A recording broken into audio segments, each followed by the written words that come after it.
How's it going, everyone? This is Trixx from Meta of Smash, and in this video we're going to be talking about how to make a read. This is a question that I see getting asked all the time, and I've seen quite a few videos on YouTube of people giving these super long, convoluted explanations on how to make a read, and then at the very end of the video, they very often say, there is really no way to learn how to make a read. All you have to do is just play the game for a super long time, and eventually you'll understand. And honestly, I don't really believe that. There's a lot of different ways to learn how to make a read, and I'm going to cover 5 different areas of gameplay in which reads are actually applicable. Of course, there are way more different situations. Some of them are hard reads, some of them are option coverage. I'm not going to try and get into all of that, but instead give you guys some building blocks or some foundation on some things that you can start to look for so that you understand what you're trying to find and why you are in fact making a read rather than a random guess. And so these 5 areas that we're going to be looking at are landing on shield, missing techs, getting off of the ledge, recovering, and juggling. So I'm going to be going over some examples on what it looks like when someone is trying to read you or what you can do to make a read on their read. I'm also going to try my best to try and keep these examples extremely simple.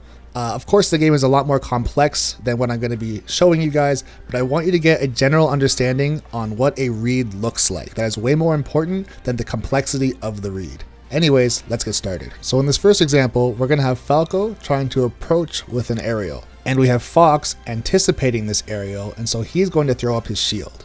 So in this first exchange, neither player is actually making a read, but rather they are gathering information. Now, of course, an experienced player knows that you don't have to land on shield and get punished that hard to know that landing on shield is not a good idea. But for the sake of this example, we're going to say that the Falco player learned that if he tries to approach from the air, the Fox player is going to shield. And so now, with this newfound information, Falco has the opportunity to try and make a read on his next approach. So now knowing that the Fox player is going to shield, he can go for a tomahawk grab as his read or mix-up. And now, the Fox player has gained information knowing that if he stays in shield, he will now get punished. And now it is now Fox's turn to make a read or try and have an answer for this new approach that Falco is using. So on this third exchange, the Fox player is now anticipating a tomahawk grab and trying to bait that option out by throwing up his shield and then making a read. Fox makes this read with a spot dodge and then punishes accordingly. So an exchange like this is from the outcome of multiple reads and gathering information. Nothing about this is luck or a guess. And like I said before, of course this is very simplified, but this comes through multiple exposures of conditioning as well. It will not be this cut and dry, but I hope you're understanding what I'm trying to say. Let's take a look at tech chasing next. If your opponent happens to miss their tech, they have a couple of different options, all of which are very important for you to pay attention to and try to make a read on in the future of the match. So in this example, Falco is anticipating a tech roll away, and that is shown by him running against his opponent. Fox does a get up attack, and once again information is gathered. So on their next exchange, Falco makes a read on the get up attack and shields. He made the read on the get up attack and then punishes accordingly. Now knowing that Falco is looking for this, Fox has to choose another option, and in this case he rolled away, which was a safe option. Falco stayed in shield looking for the get up attack, which gave Fox time to make some space between them and get away safely.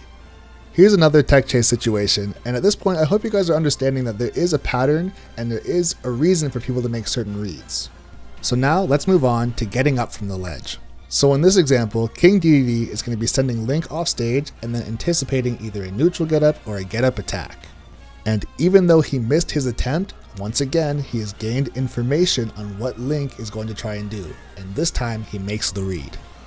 I just want to say as a side note that your ability to make reads hinges very much so on your ability to keep track of what your opponent's options are when they are on autopilot or when you are forcing them to make an option.